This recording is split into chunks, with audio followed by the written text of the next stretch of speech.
বিসমিল্লাহির রহমানির রহিম। আসসালামু আলাইকুম। এটা হলো মুরগির ঠ্যাং পাকনা মাংস সহ কষা মাংস। আর এই কষা মাংসটা কী করে রান্না করলাম সম্পূর্ণটা আপনাদের সাথে শেয়ার করবো, না টেনে চলুন দেখি। একটা মুরগি নিয়ে আসছিলাম, তো মুরগিটা কেটে বেছে নিলাম। তো এই মুরগির মাংস মনে করেন অল্প একটু, আমরা ফ্যামিলিতে 5 জন মানুষ, আমরা যৌথ ফ্যামিলি, তো আমাদের আবার আর একটু বেশি কিছু লাগবে। তো এখানে মুরগির ঠ্যাং পাকনা এগুলো আমি কিনে নিয়ে আসছি। এখানে 230 টাকা। তো একটুকে তার হবে না, তো এটা মিলিয়ে জিলিয়ে রান্না করব আর আপনাদের সাথে শেয়ার করব কী করে কী দিয়ে মশলা কী মশলা দিয়ে রান্না করব। আর এই বুকের 2 টুকরা মাংস আমি আমার নাতিদের জন্য রেখে দিছি, ওদেরকে আবার আরেকটা বাড়তি কিছু করে দিব। আর এটার রেসিপিও আপনাদের সাথে শেয়ার করব কী দিয়ে কী বানাবো। তো সে আপনারাও এরকম বুকের মাংসটা রেখে বাচ্চাদের খাওয়াতে পারেন। আর এই বাকি থাকে এটুকু, তো এটা তার হবে না, তার জন্য ওটা দিয়ে মিলিয়ে রান্না করব। তো বুদ্ধি করে রান্না করতে হয়, যারা মুরব্বী তারাই সব সময় সব কিছু হিসাব কিতাব করে করে। আমার মা চাচি যেরকম আমি দেখতাম, যদি একটা মুরগি আনতো ছোট্ট ছোট্ট পিস করে আলু দিয়ে বেশি করে ঝোল করে রান্না করতো, কিন্তু খেতে কিন্তু অনেক ভালো লাগতো।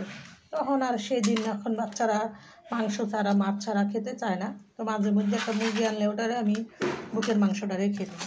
তো বেশি কথা না বলে কীভাবে রান্নাটা করবো সম্পূর্ণটা আপনাদের সাথে শেয়ার করতেছি, দেখতে থাকুন। এটা আমার কুটা বাছা ধোয়া শেষ। এগুলো আমি একটু হালকা গরম পানি দিয়ে দিই। এখানে আমি হালকা কুসুম গরম পানি নিয়েছি, উষ্ণ উষ্ণ গরম পানি দিয়ে ভালো করে আরেকবার একটু ধুয়ে নিব। দেখেন কত রক্ত পানি বার হয়েছে। তো এটা একটু গরম পানি দিয়ে ধুইলে পরিষ্কার হয়ে যায়, আর লোদ লোদও থাকে না। এখন দেখতে কত সুন্দর হয়েছে। তো আমি ঠ্যাং পাখনাগুলো এখন আমি রান্না করব।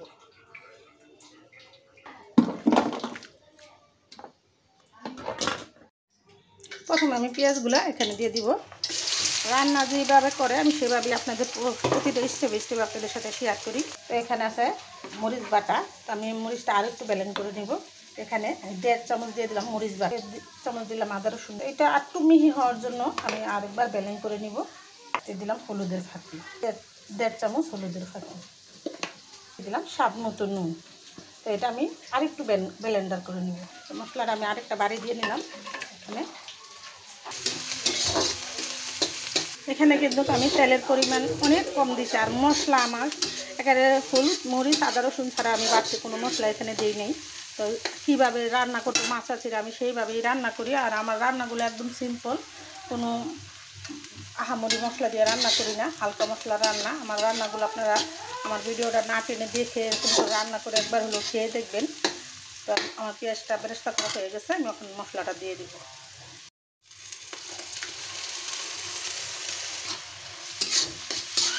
আমি মশলাটা এখানে দিয়ে ভালো করে 5-10 মিনিট কষিয়ে নিব।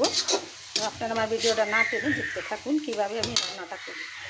তো আরও একটু পানি দিয়ে দিলাম, দিলে ইয়াটা রান্না করার সময় মশলাটা যত ভালো করে কষিয়ে রান্না করবেন রান্নাটাও অত সুন্দর হবে। তো আমি এখানে বেশি করে কিছুটা পানি দিয়ে দিচ্ছি। মশলাটা আমি 10 মিনিট কষিয়ে রান্না করব, তো দেখতে থাকুন।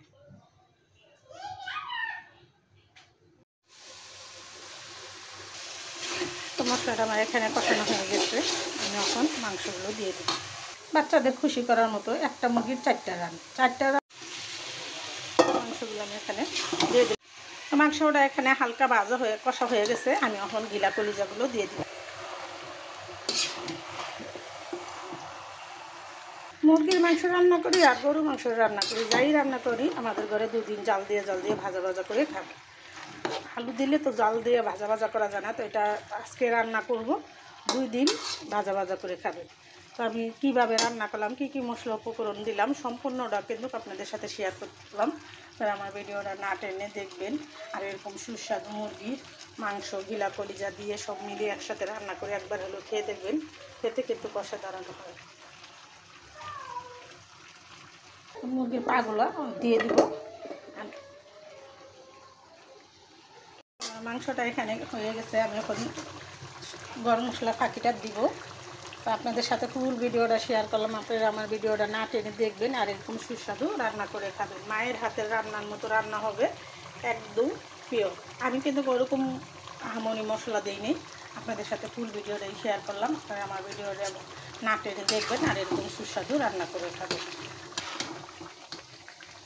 কেন মশলাটা কত সুন্দর বানানো হয়েছে, মাখো মাখো, এরকম মাখো মাখো করে রান্না করবেন। আমার ভাই যখন সৌদি আরবে থাকতো, আমার মা এরকম মুরগির মাংস, গরুর মাংস রান্না করে ভাইয়ের সাথে দিয়ে দিত। ভাই 1 মাস 15 দিন রাখা খাইতো, আর বন্ধু বান্ধব নিয়ে খাইতো। প্রবাসে যারা আছে সবাই একে মিলেমিশে থাকে জানি, আমার ভাইয়া বলতো। তো আমিও সেটাই রান্না করলাম আর আপনাদের সাথে শেয়ার করলাম। আপনাদের মা বাবারও মনে হয় আপনাদের রান্না করে দিয়ে দেয়। ছেলে মেয়েরা যেটা পছন্দ করে এটা মা বাবা দিবেই রান্না করে। তো এরকম করে রান্না করে কিন্তু আপনারা সপ্তাহখানিক রেখে খেতে পারবেন। তো আমি এটা কি মশলা দিয়ে রান্না করলাম সম্পূর্ণটা আপনাদের সাথে শেয়ার করলাম। আর ভিডিওটা বড় না করে এটা রেখে দিলাম। আসসালামু আলাইকুম।